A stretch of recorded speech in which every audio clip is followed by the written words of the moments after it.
Recording.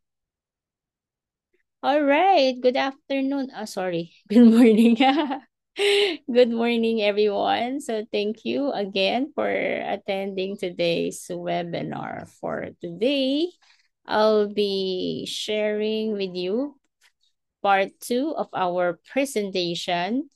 So, let's see. So, our discussion is again centered on the four-pronged approach, unlocking language mastery for 21st century classrooms. And this is a 3-day webinar. So day one was last week, wherein we talked about literature-based approach for two prong. Like first prong is genuine love for reading, and the second prong is critical thinking. So there you go. So here is our presentation outline. We finished up to the second prong last time, and we will be talking about the third and fourth prong now. So these are the learning outcomes that are expected for us. Of course, I mentioned about the 21st century learners last time. And then I asked you about the challenges that you encountered in your classrooms. And of course, I mentioned about the background or importance of the four-pronged approach. Why is it necessary? Because in this stage and in this particular age and time, the digital, we are now in the digital age. Our students are having this particular problem when it comes to detecting fake news. So that's why critical thinking is really very important, because they don't know whether the news is fake or not. They just believe in what they see at face value. That's why in this particular the webinar, we are going to discuss how we can develop three critical thinking skills among our learners. We started last week and we will still continue today. And of course, you will be able to design your own lessons. So you are expected to design your own lessons that are four-pronged, meaning that are based on the principles of four-pronged approach. So now let us do this exercise first. Can you just type or in your browser menti.com, and you need to use the code 423789992 in order to participate in answering this question. What is literature-based approach? Just one word or phrase will do. Uh, Again, go to your browser. So Google, if you're using Google or Yahoo or what or Safari browser, you just have to go to that part and again use the code 423789992. Uh-huh. Can you follow? Are you there already? Let's see. I'll open my Mentimeter and let's find out if you're already there. Mm. So maybe I can check if the Google, how do you call it? The link will work. Maybe you can check whether this link works for you. Let's see if it works for you, and from there you can type you can participate in the how do you call this, in our Mentimeter activity. What is literature-based approach? Hmm, no one has answered yet. Can you access it? So there, what word or phrase can you associate with literature-based approach? So this is now the code. I'm not sure. I'm not sure if you can you access it? You're still signing up. All right, thank you, Miss Timmy. Nice to see you here. I maybe we can talk about the day one session. I maybe I can give you the video because I was waiting for your response yesterday. It's okay. Today we will be reviewing anyway, and from that little review, perhaps you can catch up. How about the others?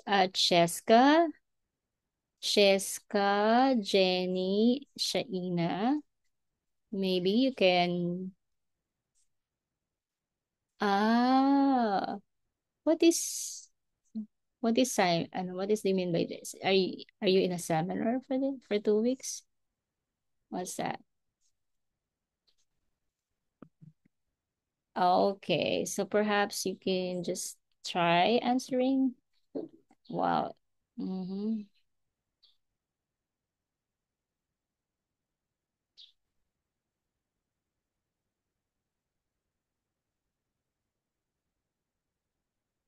Let's check. Okay. Tell me if you can access.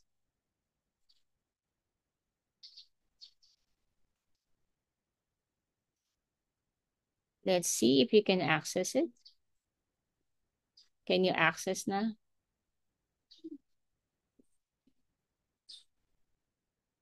I copied it. This one. Let me check. Let's.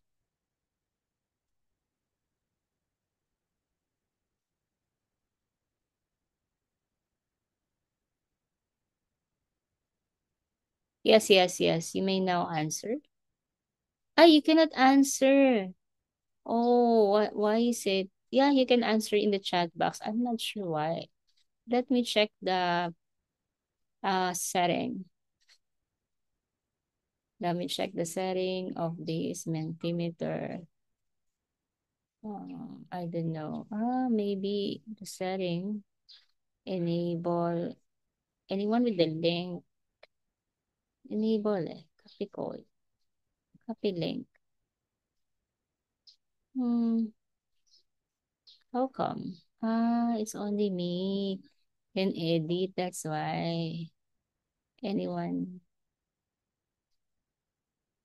anyone in your workspace can edit. Maybe you can try. So only me or selected no comments. Ah, anyone with the link can view. I have to type your email addresses. So for a while, anyone with the link, how enable participation. Anyone with the link, yeah,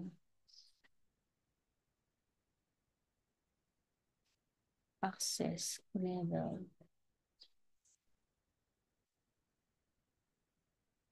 So everyone in this link can already open. Can you check whether it's already accessible? Oh, integrating literature to subjects. That's right. And your Jenny's still signing up. Okay.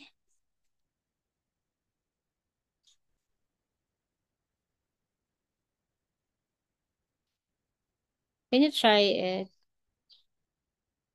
Oh, presentation is closed. How come is it? How come that the presentation is closed? I have already updated. Can you check again? If you can edit. Hmm. Word cloud. Yeah. Oh yeah, good. I saw it already. Okay, word cloud is here. Participants' responses. Baka maybe because it's I'm not sure why it anyway, never mind. Never mind. You just type in the chat box whatever you can associate. Yeah, that's reading. I'm not sure how. why Mentimeter is not that it's not working. I have already given you access. All right, so for today, let me continue my discussion with the third prong. So with the third prong, yeah. So the third prong that we will talk about today is grammar and oral language development. Last time we talked about critical thinking, and then second stage is first stage is genuine love for reading, wherein we have to motivate our students, tapping on their background knowledge and their interest to connect our lesson to to their experiences. That's providing motivation and genuine love for reading. And then second one is developing critical thinking skills from the literal level of reading down to creative reading. So those are the 5 reading levels that we discussed last time, which we will be reviewing a little later. All right, for now, we have letter C, which is the third prong, grammar and oral language development. So what do you mean by that? So the literary text is used as a springboard for introducing a language lesson, which is grammar lesson, or it can be pronunciation lesson, or targeting the 6 macro skills: speaking, listening, reading, what else? Writing, viewing, and visual representation. So we have already 6 macro skills. And of course, that particular lesson, whether it is a poem or a story that you are introducing, you need to identify a specific structure, perhaps a grammar lesson that you can use to to introduce it to the class. For example, you're introducing a story and the elements of a story, and then in that particular part, definitely action verbs, or we call this verb as a part of speech, is very important in telling a story. Without verbs, the story will not move to action, or there will be no. Of course, when we say the plot cannot be propelled to to until it reaches the denouement, which is the ending part. So for a story, for a plot to be developed, you need action words, or we call this as verbs, and you can introduce that as part of your lesson, wherein the story is used as a springboard in teaching the past tense of the verb. What is the goal of the third prong? Which the goal is for your learners to master specific language lessons. So to be able to master language skills, both in oral and written communication. But how do you use literature as a springboard to your grammar lessons? Again, do the text mining. Look for a selection, a passage, a literary text from English textbook, or from an online source, or from other reference books that uses the target grammar. For example, you're going to teach past tense or present tense, or adjectives, whatever parts of speech you will be discussing with your students. Again, look for a suitable reading material. And then from there, you have to formulate questions that will target that grammar lesson. For example, I hope you don't mind the example that I'm giving is for grade school. Why did the witch turn the prince into a frog? So if you notice, the question is, did turn past tense. And the answer is in the past tense as well. The prince insulted the witch's smell and appearance. That was the cause or reason why he was turned into a frog. So you will have to, what do you have to do next? You have to write it on the board for your class to analyze. So you will write the answer.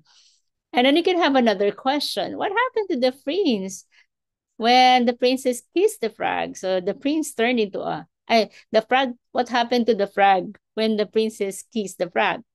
So it turned into a prince. So you will be using again action words.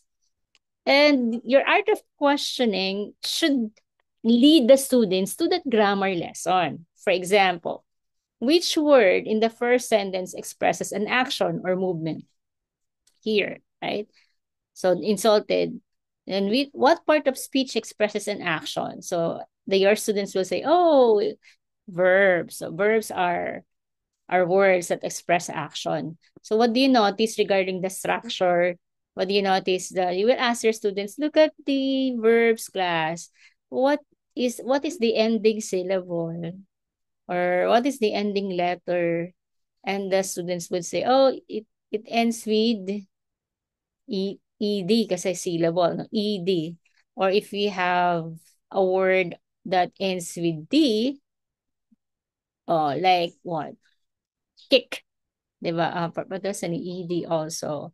Can you think of a verb? Can you think of a verb wherein the word you add only D? Not ed. So we have talk is ed, talked. Speak, spoken, that's irregular verb. Walk, you also add ed. Appeared, appear, you add D. So yes, you can actually tell the class about the structure of the past tense. So that's how to use literature or a story as a springboard for your grammar lesson. The questions that you need to ask should be based on the story.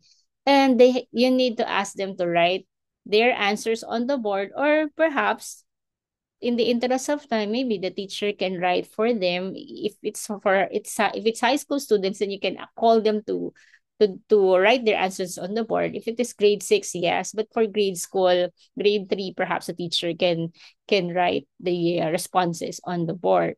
And from there, you can direct their attention to the lesson by identifying the function of a verb in a sentence. It expresses action, and you have to encourage the class to give examples. So give examples of action words. Then they can give. And this is for kids. You can ask them, class, whatever I say, you do. Or you can even introduce the game. What's that? Forgot Peter. I forgot the game we're in. If if I say this, then you do it. But if I don't say this particular word, then you don't do it. I forgot. Simon says. Simon says. So, well, you can even introduce that. Simon says, sit. Oh, then they will sit. But without Simon says, if the teacher says, go to your seat, they will not go to, they will not perform the action because there's no Simon says. So that could be, for kids. And then you have to discuss the past tense and its form and use. Now, that is for grammar and oral language development. And then the fourth stage is transfer stage. For preschool or kindergarten, you need to consider whether the students can recognize words or vocabulary, whether they can spell the words correctly, and then they can write these words. So those are the, again, dimensions or lessons that you can emphasize to kids, because these pre-kindergarten or preschool or kindergarten pupils are starting to learn the language. So this is for kindergarten. So for those of you who are teaching in kinder or in grade 1, so this particular lesson is for you. And then later on, I will give a sample lesson for high school. So this one is, again, lesson for grammar and oral language development for kinder. The lesson is consonant sound C and K, but both these letters sound the same, like k. So there is a, no, again, there's a word that begins with C, but the sound is k, k, like K. So what is the name of the boy below the hill? So this is all right, this is the poem. This poem or rhyme. It's like nursery rhyme. It's like a story, but it's a poem. And this is for kids. After reading this, then you can draw out again a lesson. What lesson? This is oral language, like the sound of C, the sound of K. And after answering, let's say the kids have already answered the questions. So you ask them, what is the sound of Kent and climb? So you have their answers, Kent and climb. So what is the name of the boy below the hill? So Kent. What did Kent say he can never do? I never in the world can climb that hill. So climb the hill. He said he can't climb the hill. So climb is K. After so you teach the kids by playing a game. So the teacher can pronounce or can say the word cook. And if the kids can if the kids say that cook has the K sound, so the boys will stand. But ball has no K sound, therefore the girls will stand. So it's a game for kids. And then everybody will read those words that begin with K. Again, this is repetition. That's for kinder. It's good to repeat sounds because that in that way they will master it. And for the second activity, it's now writing. They need to write letter C for this beginning word. So that's the beginning letter of each word, and then they have to read with the teacher. Next, you see pictures are presented, and then the students have to spell.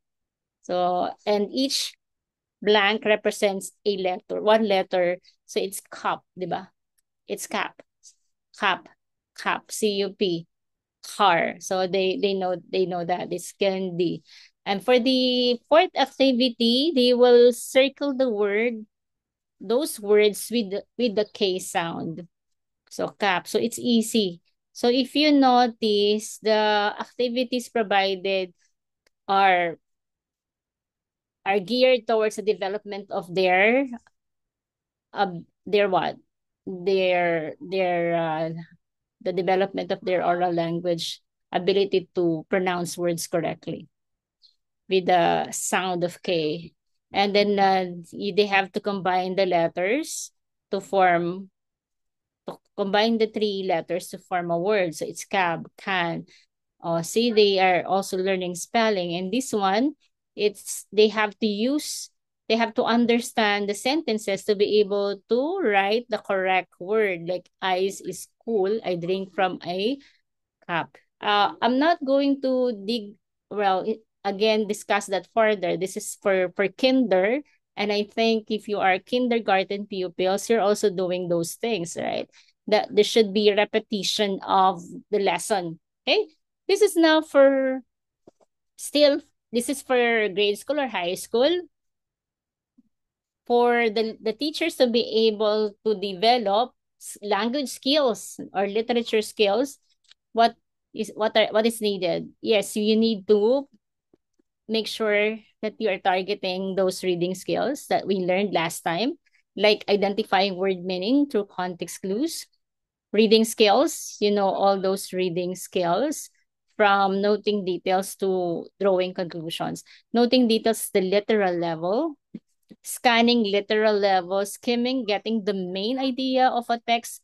This is more of interpretation because once the student's able to summarize, then that's the second level understanding or interpretation.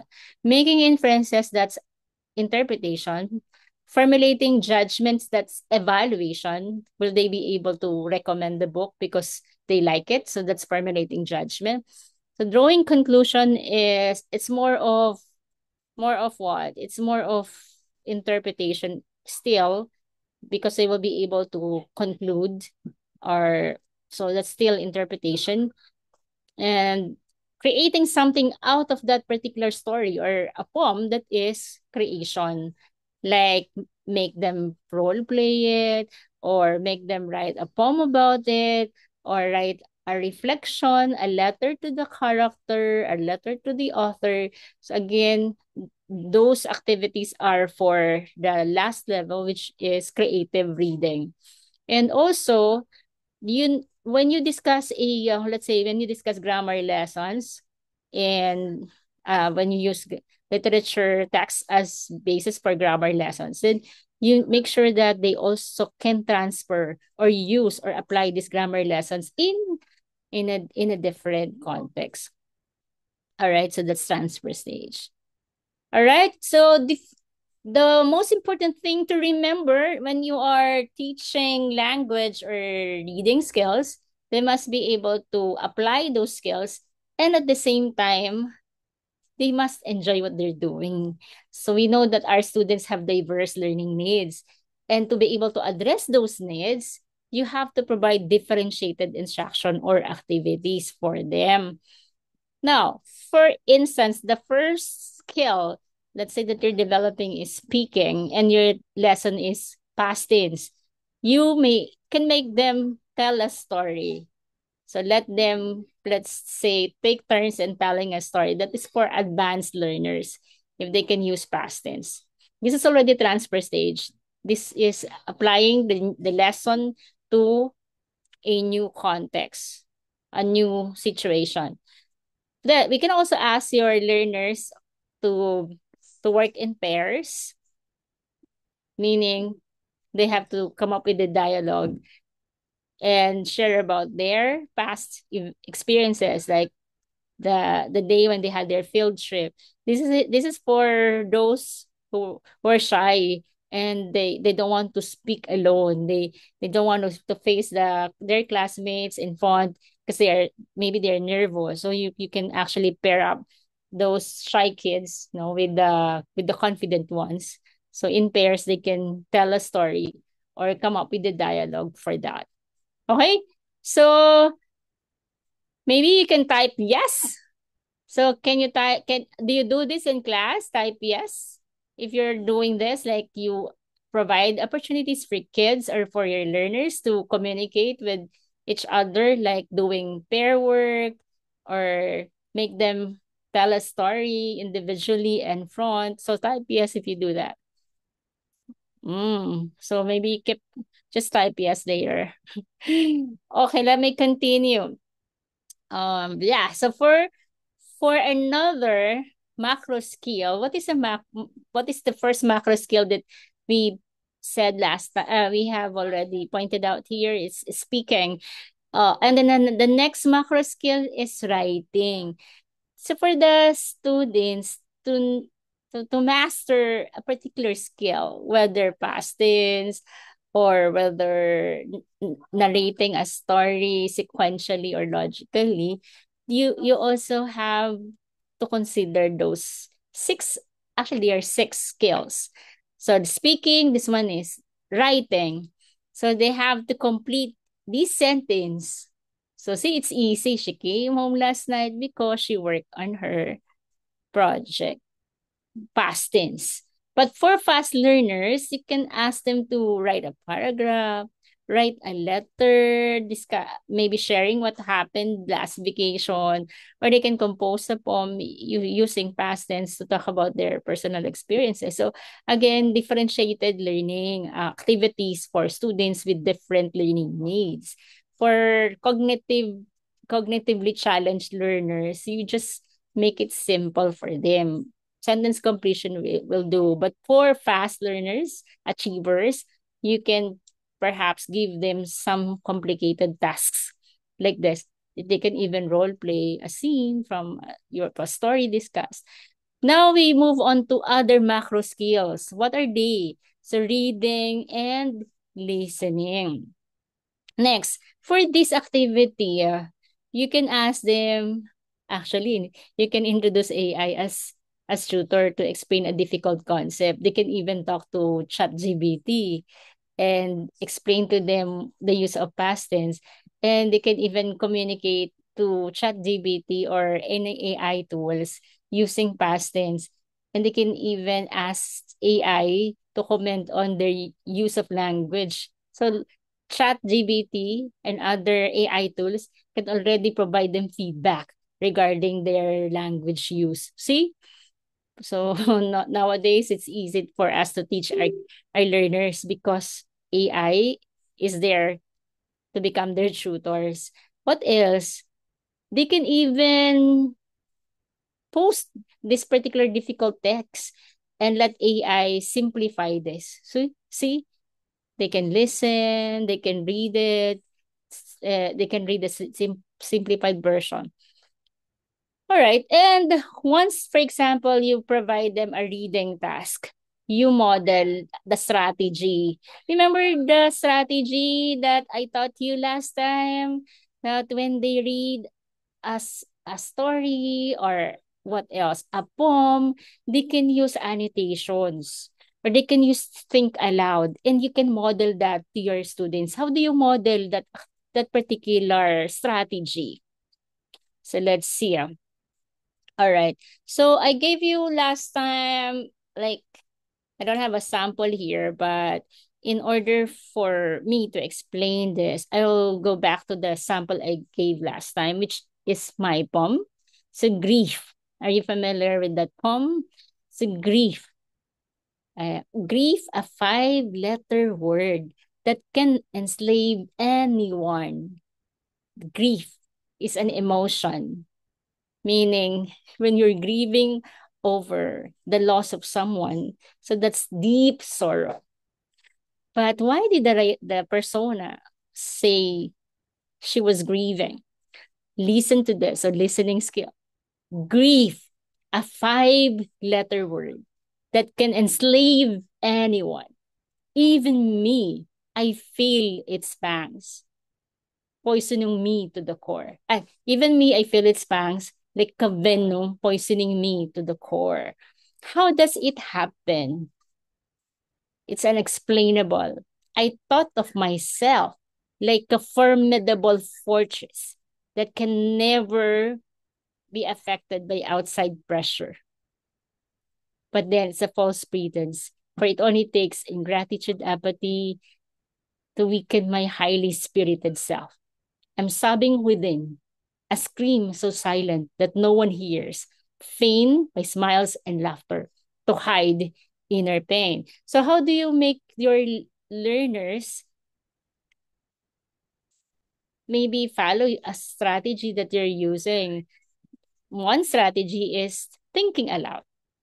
How do I think aloud? Title. What's the title of the poem? Class, the title of the poem is Silent Scream. And I'm going to model how I think of what the title is. What can be the meaning of the title? Silent scream. It can be that the persona is screaming but no one hears, right? Or it can be that the persona is hiding inner pain that she cannot even express. So that's think aloud. So I'm modeling it to my class. How about you? Maybe you can, let's see, can you think aloud before I go on? Grief, a five-letter word that can enslave anyone. Even me, I feel its pangs. So if I ask you, what does the title mean? Can you think aloud? Maybe you can type in the chat box. So you have to model it to your students. And the way to model it is you verbalize whatever comes to mind. And verbalizing or sharing what your thoughts are should be grounded on the words used by the writer. C. Silent Scream. You heard me deliver my masterpiece. That's my poem. The poem that I wrote for the first poem that I wrote when I started learning how to write a poem. All right. So what do you think is, can you write in the chat box your own thoughts about Silent Scream? What does the title mean? Type in the chat box. Go on, just keep on typing while I am moving on to the next. You can just type. All right. Now, moving on to another skill. So what's the other skill? We're listening, you have reading, and then the next skill is visual representation. Let me see, visual representation, you are teaching your learners to do an artwork, to represent a story, a poem through a sketch, or they can draw what what they understand based on the poem. So that's visual representation, drawing, artwork, with video production. They can come up with with reels, with the podcast, with role playings. Because visual is more of artwork, but when we talk about video production, it's also visuals, because they you can see the props, you can see the set, right? Podcast, although it's more of listening, but you can still see it's more of the speaker sharing his thoughts. But if there are visual aids shown, then could be visual representation as well. What about what's this, the visual representation is the last skill. The other skill is viewing. So when we say viewing, when you ask your class to look at the picture, so look at the picture, what do you notice? That's viewing. And when they talk about what they understand, what they can infer based on the picture, then that is again training them to think critically based on the picture shown. All right. So let me ask you, can you type in the chat box, please? Can you type in the chat box here what you can what is your comment about this? What's your idea about this picture? Right? Type one idea, or you can unmute yourself. This is visual, viewing. This is the fifth macro skill. What do you notice regarding this one? You have yung upper part and then the lower portion of the drawing. Do you see any difference? What do you see? Maybe you can type. I don't know. You can maximize the use of chat box just to express your thoughts. If you cannot say it orally, you can just type it here. Come on. I know you can do that. Let me call Shaina. So this is also developing students. Oh, good. Yeah, Leah. This is destruction of the environment or nature. That's correct. Oh, see the bottom part. You can see it's already it's not colored anymore, right? This one is like black and white, or this one is colored. So that's the meaning of this is destruction of nature. Correct. And why do you think there is a child here in the picture? Can you take a guess? This is what we ask our students to do. make make them think based on what we show them. What about you now? See, I'm also training you to ask questions at the same time, for you to think aloud and teach that thinking aloud to your class as well. Why? Just think aloud. Free flowing ideas. There's no wrong answer. Don't worry. You can type your answers in the chat box. Why do you think there is a child here in the picture? Yes, there is destruction of environment, there is extraction of nature. You have the child here below, and you can see that the child is placed here in the first picture, which is the nature here is destroyed, environment is, well, we have here trees are not giving fruits anymore. So it's like what do you call this? Autumn, no leaves. So why do you think this is actually AI generated photo? Why does AI include the child here?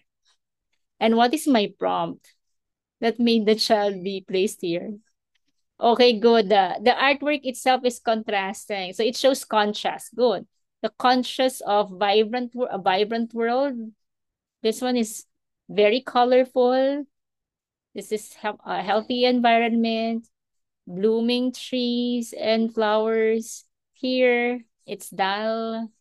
Okay, we have to take care of our environment. Yeah, the child will reap in the. Oh, yeah, very good, Miss Timmy.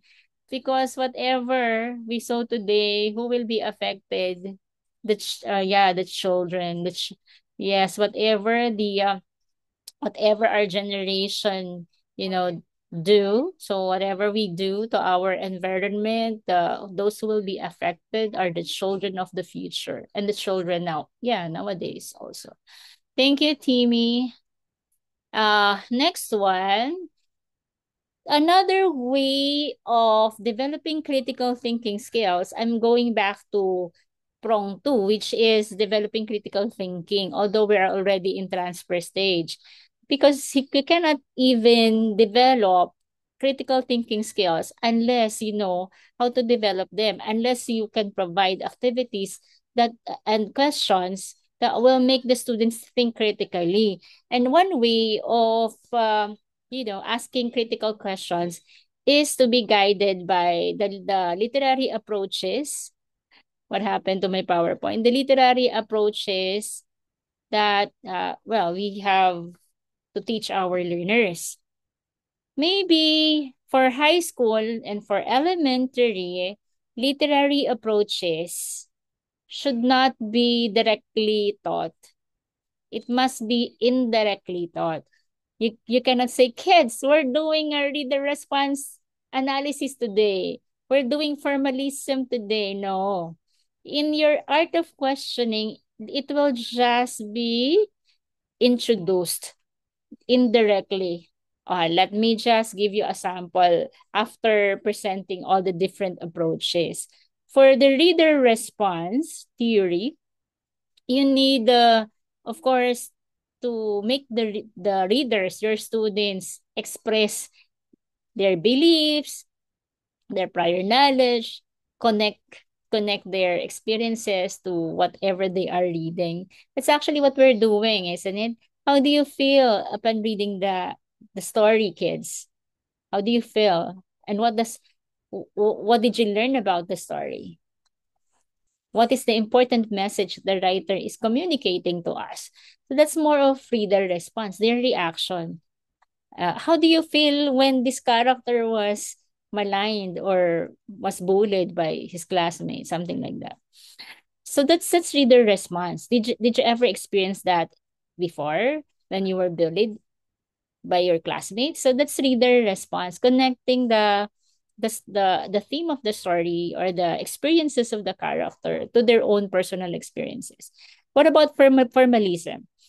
It's analyzing a text, a poem, a story, considering the elements. Like for poetry, the elements are diction, choice of words, imagery, let's say the images that deal with, well, those images that appeal to our six senses.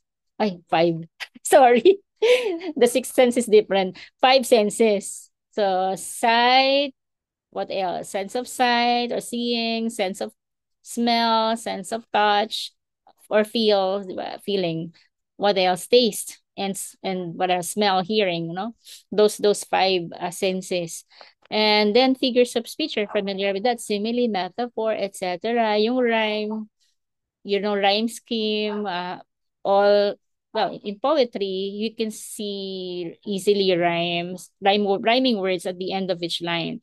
And then you have rhythm. It has something to do with being, well, a poem can be musical, rhythmical. There's a beat, there's a rhythm, there's a pattern. Meter, measurement. So that makes, what makes a poem different from a story? A poem is sometimes rhythmical because of the measurement, metrical foot or metrical feet, 5 syllables per line, that's octasyllabic, 6 syllables per line, hexasyllabic, parang hexagon, di ba? Heptosyllabic, no? Tama ba? Octosyllabic, di ba? Mga ganon. So, couplet kapag dalawa. Ang tawag doon ay rhyme scheme na, meter, measurement. Pag rhyme scheme, yung ending sound. Parang gaily bedight, a gallant knight. Bedight, knight, di ba? A. In sunshine and in shadow, shadow. Shadow, said he, where could it be, this land of El Dorado? Shadow, El Dorado, that's B, B. So that's rhyme scheme. A, B, B. Ganun. So biographical, a theme has something to do with the main idea. Again, poetry and short stories have themes. These are lessons about life, basic truth about life, foregrounded by writers in their creative works. Again, that's part of formalism. So what question will you ask your students? Even in elementary or preschool, you can even ask your students about this. So how does the how does the poet begin his poem? Beginning statement or beginning line. So that's structure. So what's the problem? Is the poem telling a story? Is there a problem mentioned in the poem? That's actually still structure. So formalism, even if you're not teaching formalism to kids, class, I'm teaching you how to analyze a poem or a story using formalism. No, you will just point to them the structure, or in simple words, how does the writer begin his story? How does he end? What's the problem? How is the problem solved? Something like that. That's formalism. And then, oh, can you identify one interesting word there that struck you the most? Choice of words. That is actually, that in a way, so that particular example, I may not necessarily say, class, I'm discussing a formalist approach today. We will apply this in a story. No, for junior high school, you don't say we're doing a formalist approach in analyzing a story. No, you just have to ask questions like, what is the story about? What does it tell you, right? What else? What is the rising action? Where is the climax, the most exciting part of the story? How does the writer introduce the problem or the conflict? Is the conflict man versus man? So in a way, when you ask those questions, in that you are introducing this approach, formalism. But when you ask the question, how does it make you feel? Can you empathize with the character? If you were the character, what would you do? So that's reader response. You may not necessarily say, oh, class, I'm going to discuss reader response theory today. No, it's not. All right, biographical. You again for kids, for grade school and for high school, you can also introduce this. What is the meaning of biographical approach in teaching a text or a literary text? Yes, you have to consider the writer's experiences, beliefs, and values that influence the text publication. I will give you a sample later, but maybe you can also do your own. Well, you can write your questions here if let's say you have an idea, but perhaps I can give you my own poetry as a sample for this. Well, I gave you, what's the sample I gave you earlier? Grief, a five-letter word, right? That can slave anyone, even me. I feel its pangs. It's like a venom poisoning me to the core. So how did I come up with that poem? So so melancholic, because I was at that time I was experiencing, well, it's not middle crisis, but you see, when you become like, when you reach this stage where you're already in your 40s or 50s, and then people don't appreciate you for what you have done. So sometimes you're asking yourself, why is it that they're not really, why is it that they are taking me for granted? They don't even thank me for what I have done. So that's why I was able to come up with that poem. So as I said, literature mirrors life. The experiences of the authors, the writers, really reflect, di ba? They are reflected in the artworks, in the how do you call it, in their stories, in their poetry. Oh, even what's the name of, even Edith Tiempo, how's that? Tiempo. And even Marjorie Evasco. They were able to write poetry based on their experiences. One poem that I studied when written by Vasco is Origami. I included that in English 8 book that I wrote for CNE. So origami. So it's a, in Japanese, when we say origami, it's a Japanese term of folding paper. Maybe you can turn it into airplane, toy planes, or it can even, well, you can turn it into some kind of a figure, or an animal, like that. So why did Evasco create that kind of poetry, origami? What made her create that? Why? Because she became a scholar in what university is that? If I'm not mistaken, she got this scholarship. She was able to study that parang poetry.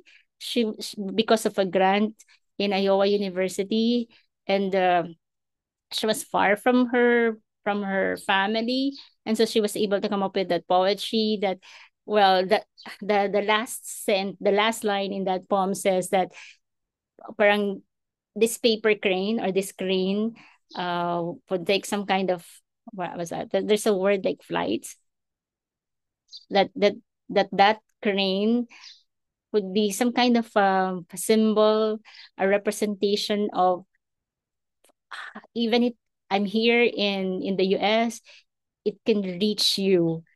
I can just parang make it fly or something like that. I forgot. There's a word there which I forgot. Though I don't remember the exact line in the poem, but it's a representation of her longingness, 'di ba? Her some kind of her longing for her loved one who was in the Philippines at that time.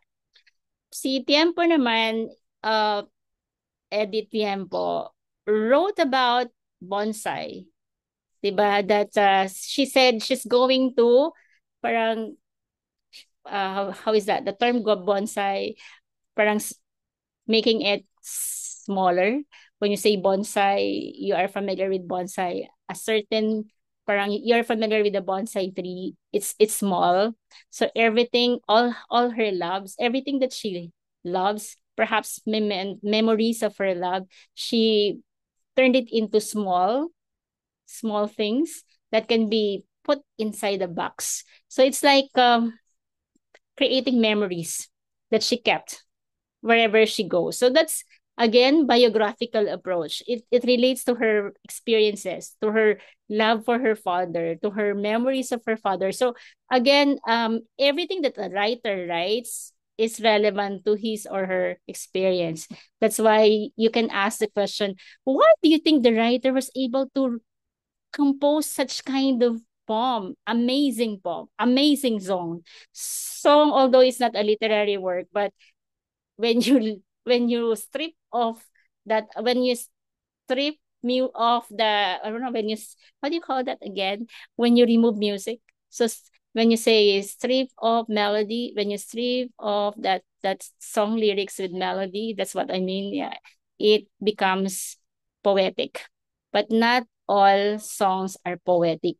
po there is a standard, or there are things that they have to use, let's say yung the rhyme meter, like that, lofty language, to be able for a song to be classified as poetry or a literary work. So we call this touchstone in literature.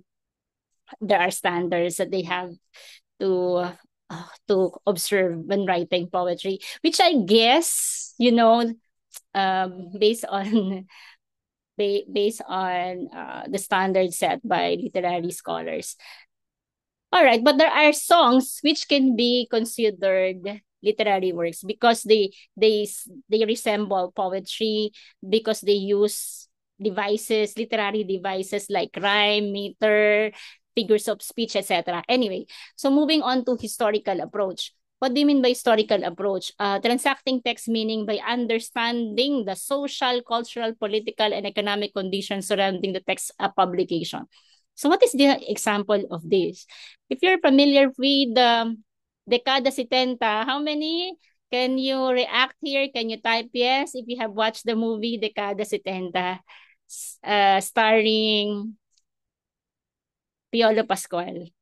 Oh, so if you're going to critique that particular story, or this is a no that is a novel adapted into a movie using historical approach, then you can ask the kids or your high school learners what could have prompted the writer or author in publishing that novel. Because that novel was set during the martial law. Remember, so the setting was during the time of Marcos, wherein many young men and women were imprisoned because they were mistaken to be against Marcos, or they were fighting against Marcos, and they were tortured like that, no? And you see, historical, you have to go back to the that historical event in order to understand the story.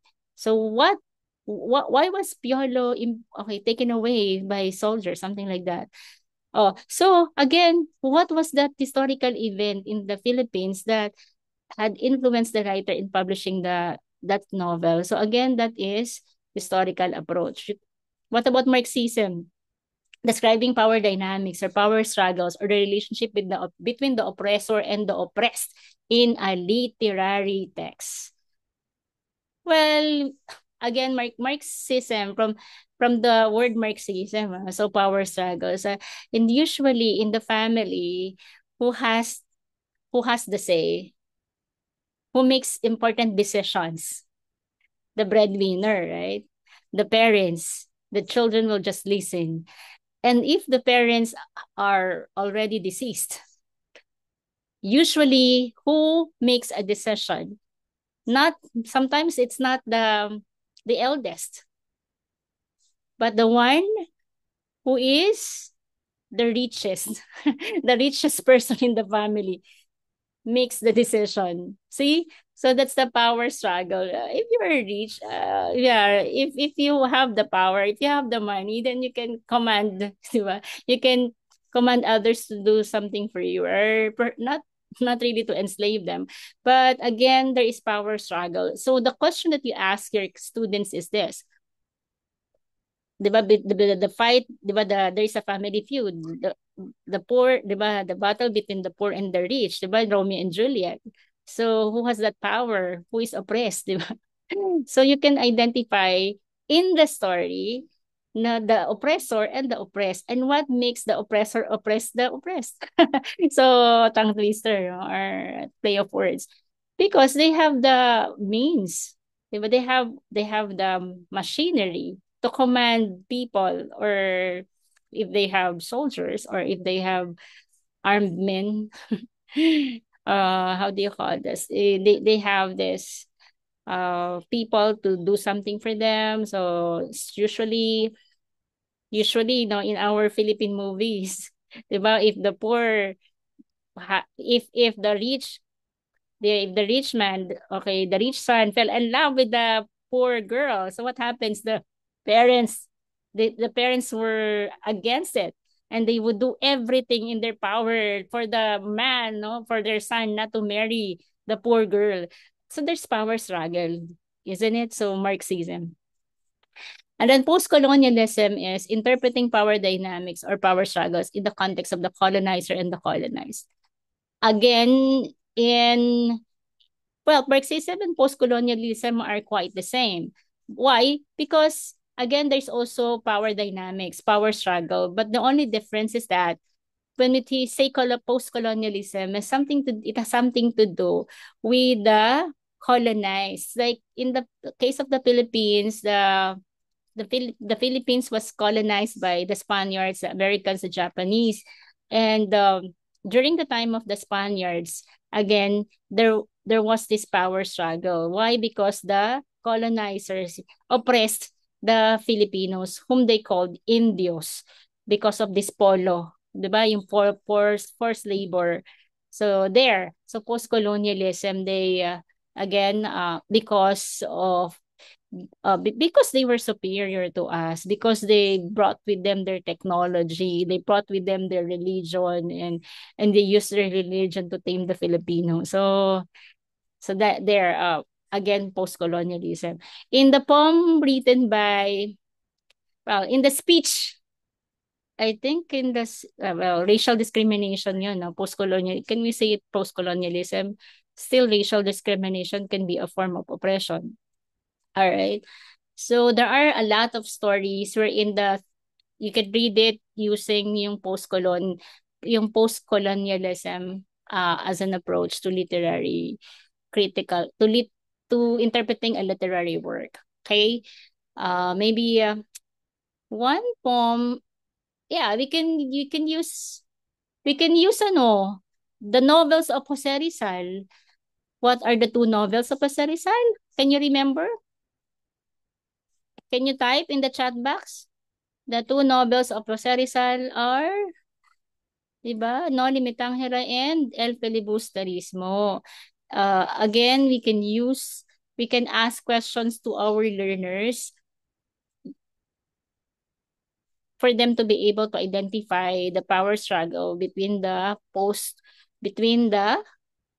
colonized and between the colonizers and the colonized. Diba, Padre Damaso was very powerful then. Uh, I think at the end of the story, si Ibarra was hunted down. So, yun. Yun. So, post-colonialism. Tapos, there was this in No Limit Ang Here, it ended with the explosion of the house. There was a party. It was the marriage of a Filipina and the Spaniard. Ayun. And because the Filipinos were enraged, they had to avenge, no, for all the slavery they experienced, the cruelty of the Spaniards. So they came up with a plan. So they brought, I think, a lamp that would explode for a specific time, and then yeah, and it did not materialize. Why? Because there was this guy named Isagani who was in love with Paulita ba? Gomez. And that was the bride, di ba, Paulita? Paulita nga ba? Yun, what he did was to get the lamp and then threw it into the river. That's why, Ibarra was hunted down. Anyway, yung post-colonialism, you can read that up.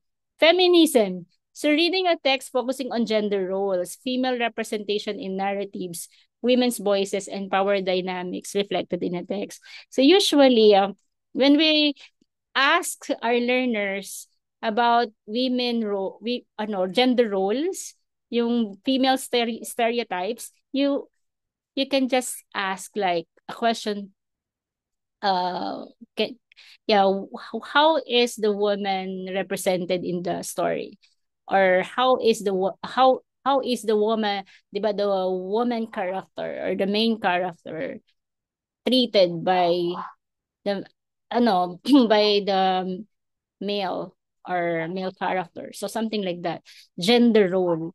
So what female stereotypes are presented in the story, pero hindi mo sasabing we're using feminism in our analysis of this story. Tatanungin mo lang, oh, how is the main character, how is the woman character depicted in the story of Nick Joaquin? O kaya ganon, how is the woman character depicted in the movie Divergence? Mga ganon. Actually may three, 'di ba? Yung feminism, may gender stereotypes. Tapos yung last part naman, parang women are now considered heroines, yung last wave of feminism, that women are already equal to men, something like that. They are already parang the heroines in stories. kumbaga they are overpower ano they are have already overpowered men, especially in the movie Divergence, 'di ba? So feminism din 'yon. All right. So parang ganon. You can ask your class, they like they like the heroine in the story. How come this woman became the parang she was the one who saved the man, 'di ba? Parang parang it was more unlikely for this for a woman character to be saving a man in the movie, 'di ba? Before. Pero in Divergence, yeah, you can already see that the women are already empowered. So that's all still feminism. Okay, so for transfer stage, this is my sample poem that I shared with you earlier. So, and how do we model? How do we model formalism in analyzing a poem? So you can tell your class, yeah, you can model it. You can present your own output so that they will have an idea on how. Well, you do not say formalism, but you say, class, we're going to analyze how the poem was written.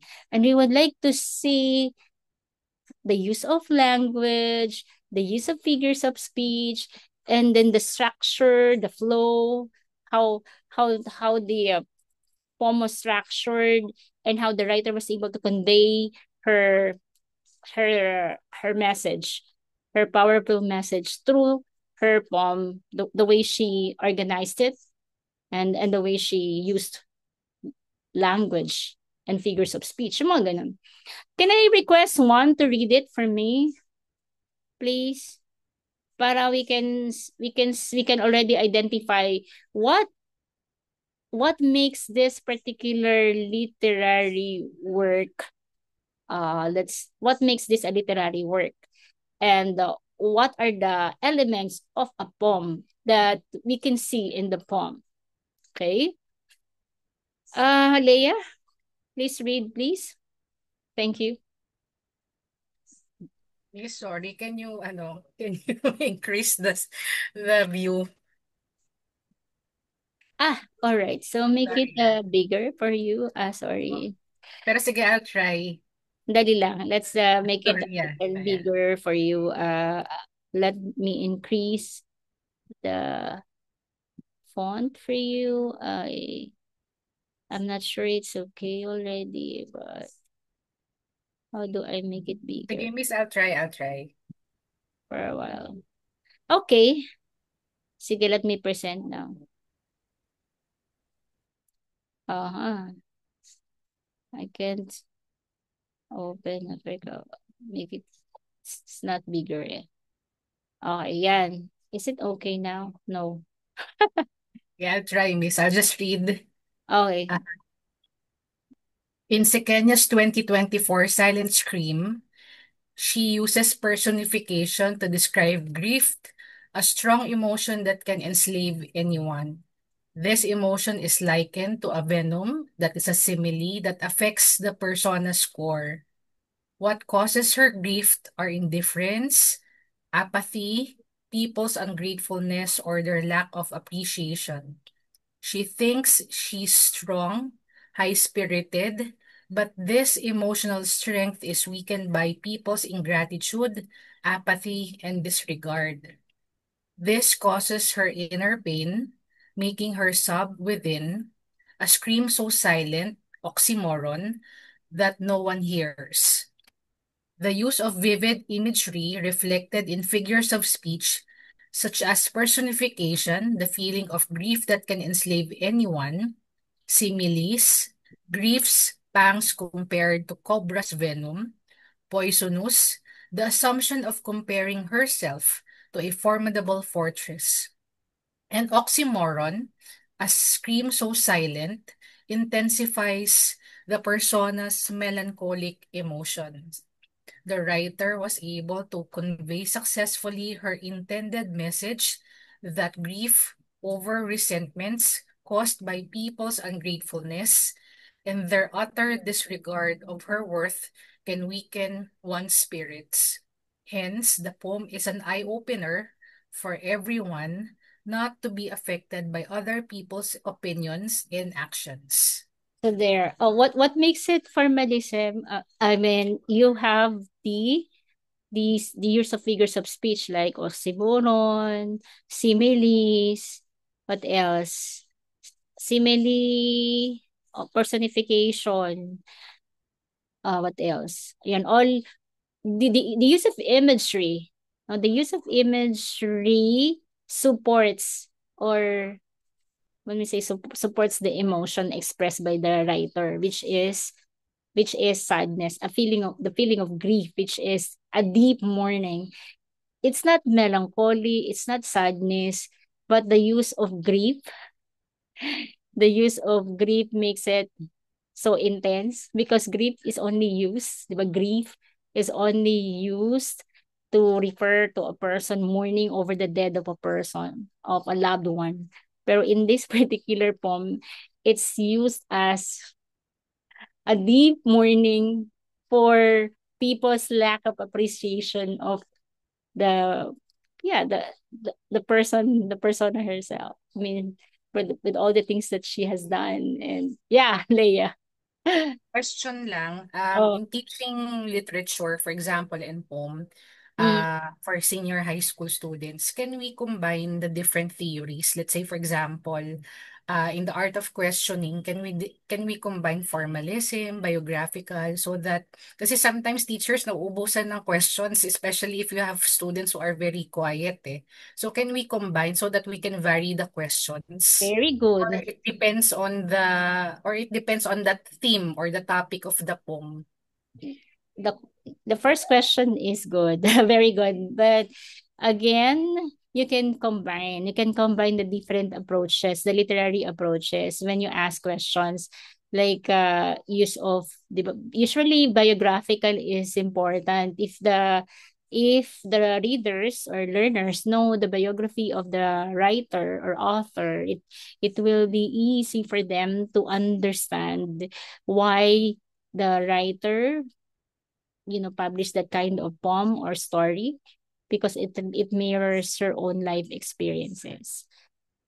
Biographical and historical are usually combined when asking questions, because again, the experience of the writer, well, it boils down to one, because remember, she is a product of her experiences, and experiences are events, usually social, political.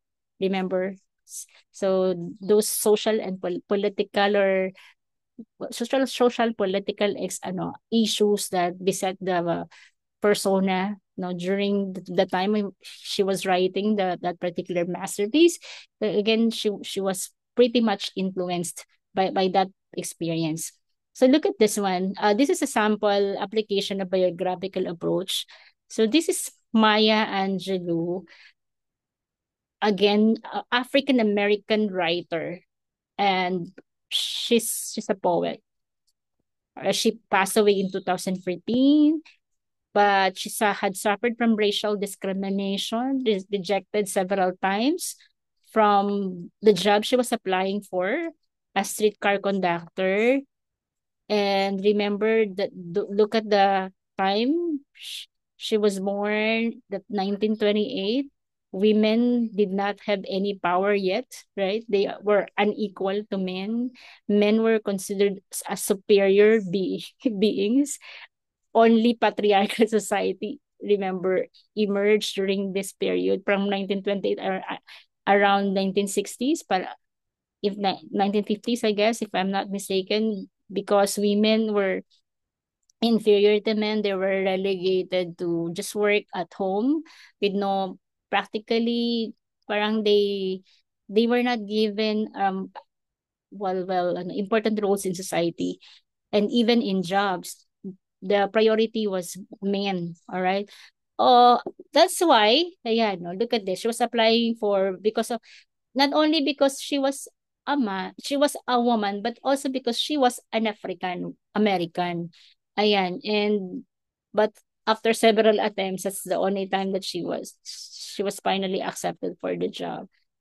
Ayun, this information about Angela's life proves to be very significant in understanding her poem, Still I Rise, because the poem depicts her strength and optimism to rise above the racial discrimination prevailing in the US during the early years of her life.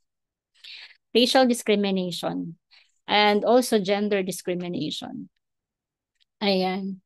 So, yun, laging ang tanong, laging ang itatanong nyo anong, what can you say about the life story of Angeli? Do you have an idea? Did you research about her life story? What, how did it affect how did how did her life story or an incident in her life affected her choice of themes in her literary works? So, mga ganun, ang peg na tanong. Ano ba? Ayan. So, if you notice, I discuss about literary approaches, I discuss about, let's say, transfer stage. Kasi transfer stage, tsaka yung grammar and oral language development, these two are important in making the students master the skills. When we say transfer stage, the things that you need to make the students master are not only grammar lessons, but also lessons, reading skills like making inferences, making a critical analysis of literary works, making inferences, drawing conclusions, comparing and contrasting like that. How does, for example, tiempos bonsai, or rather, yeah, tiempos bonsai compare with origami? You can also talk about binary oppositions, structuralism. Ayun, when you say structuralism, di ba, that's also a literary approach that I did not cover here. But again, you can use structuralism in asking your students to look into the binary opposites, right? For example, what are the two contrasting ideas presented in the poem? Minsan yung origami, distance, near, far, 'di ba? What else? Yung bonsai, smallness, 'di ba? 'Di ba yung 'di ba yung origami. Oh, yung origami kasi 'di ba, maliit siya. So origami. For example, yung everything that she said, yung the memory of her, parang yung memory of her loved ones, even yung mga pictures, diba? Yung pictures, she just put them in the box.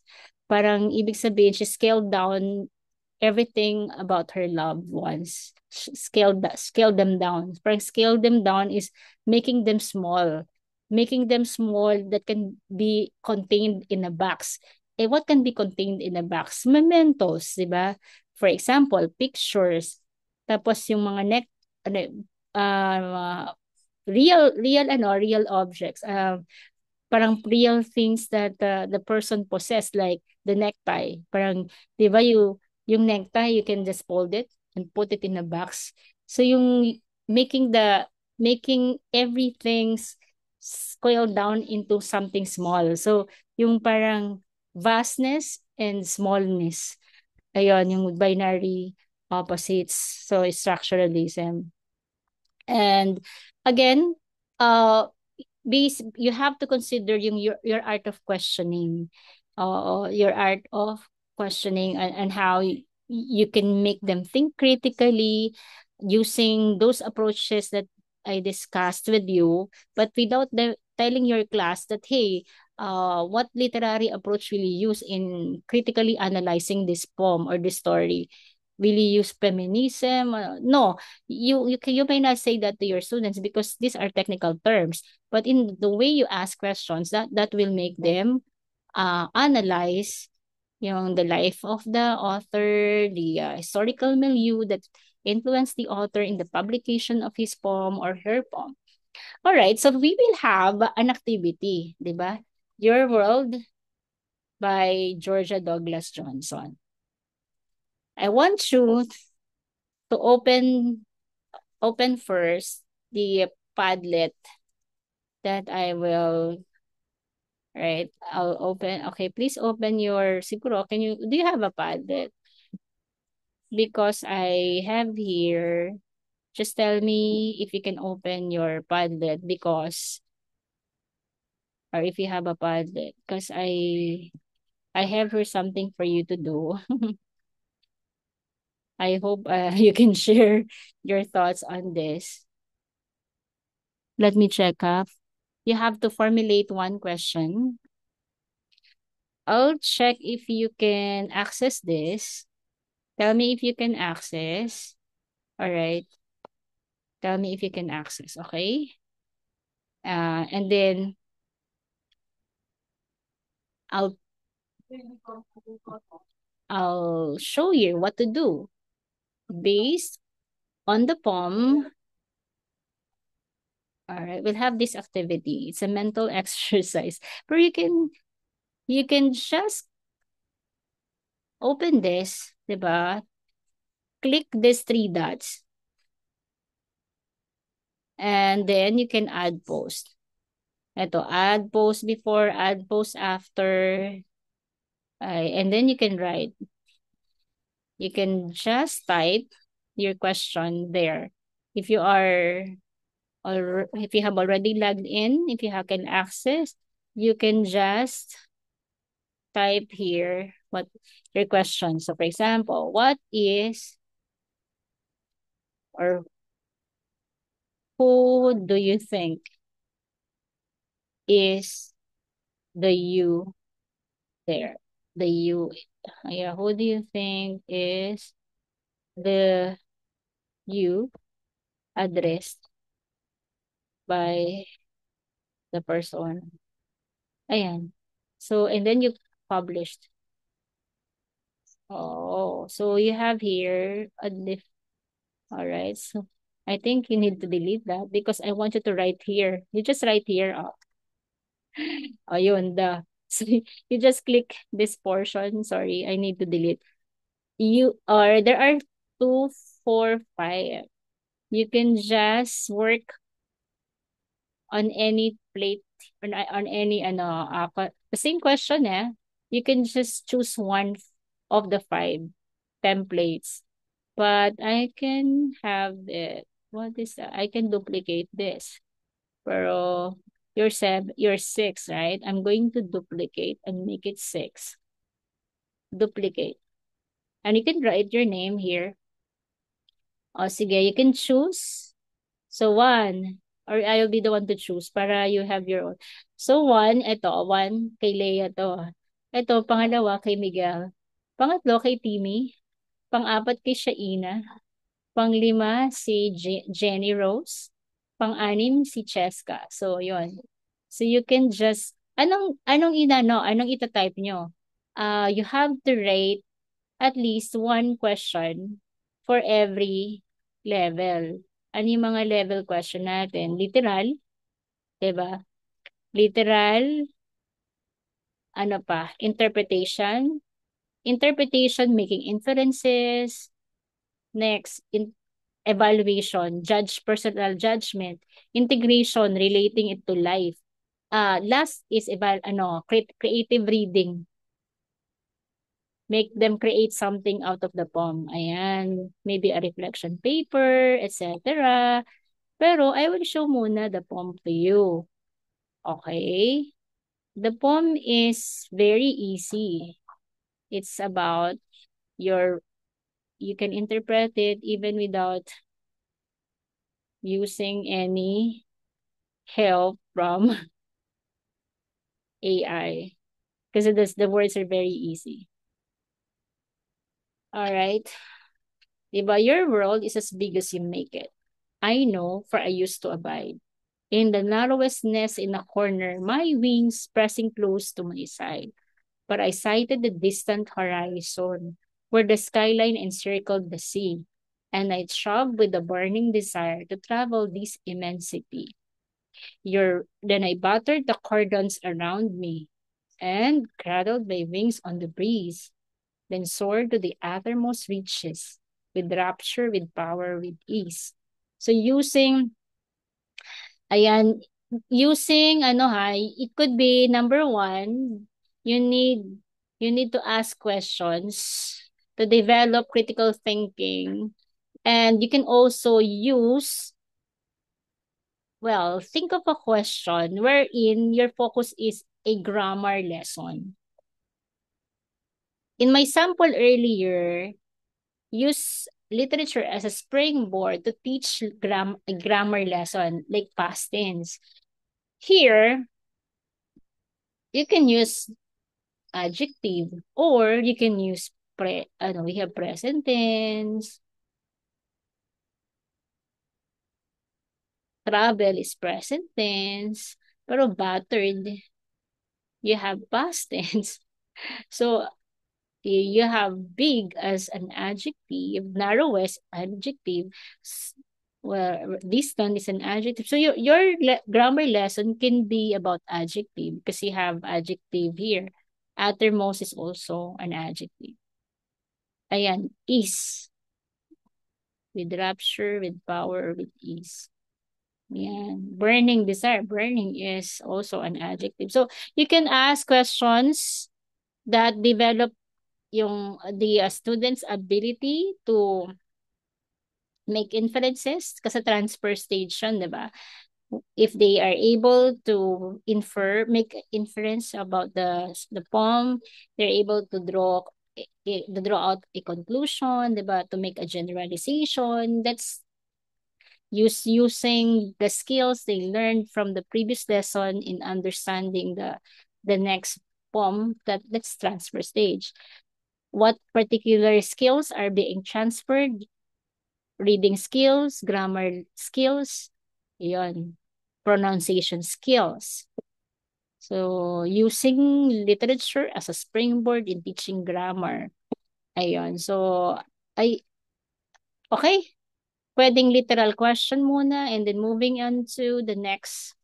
So, here you have the literal interpretation, evaluation, integration, and creative. You can write one for each level. That's the reason why we start from literal to creative. That is one way of arranging questions sequentially from simple to complex. Ayan. Uh, so this is part of your activity that will be for evaluation because I submit evaluation for learners, for participants. So that will be part for you to I'll be giving you how many minutes? I'll be giving you, you can take your snacks while doing this, mga 10 minutes. And perhaps I will include also the poem there so that you will not have a hard time. I will include the poem that you're going to read and put it there para it's easy. So at 10:53, you may discuss you want to work as a, you are, you want to work in pairs or you want to work alone? Well, you can decide. Going to write the poem here. Hmm. Okay, so there. I still have something to discuss, my dear.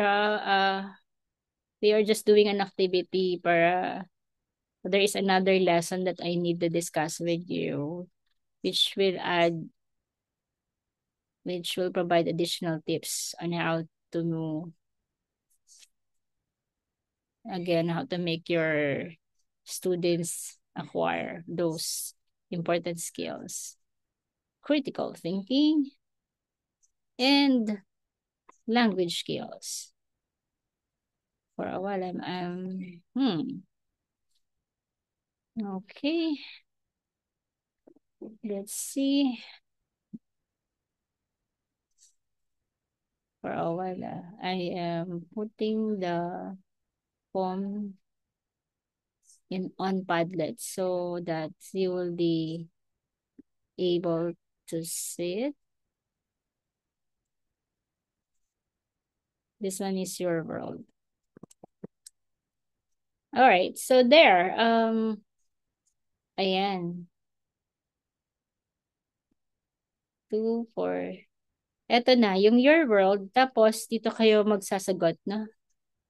2, 4, 6. Parang sobra, no? I will delete this one. Ayun, you can eat while you're doing the activity. Tapos, you write your name, ha? Ito. Your world. Ito yung poetry. Ito yung questions. Ito yung write your questions here based on the poem. Ayan. Pwede na yung 6 questions na sa isang ano lang, no, dito. Tapos write your name lang. Alright, so off camera muna ako. I'll be back at 11 o'clock. Naging ano na, no? Kasama na ang break doon sa ano nyo ha. Kasama na yung break. Kasi I will discuss mamaya yung next part.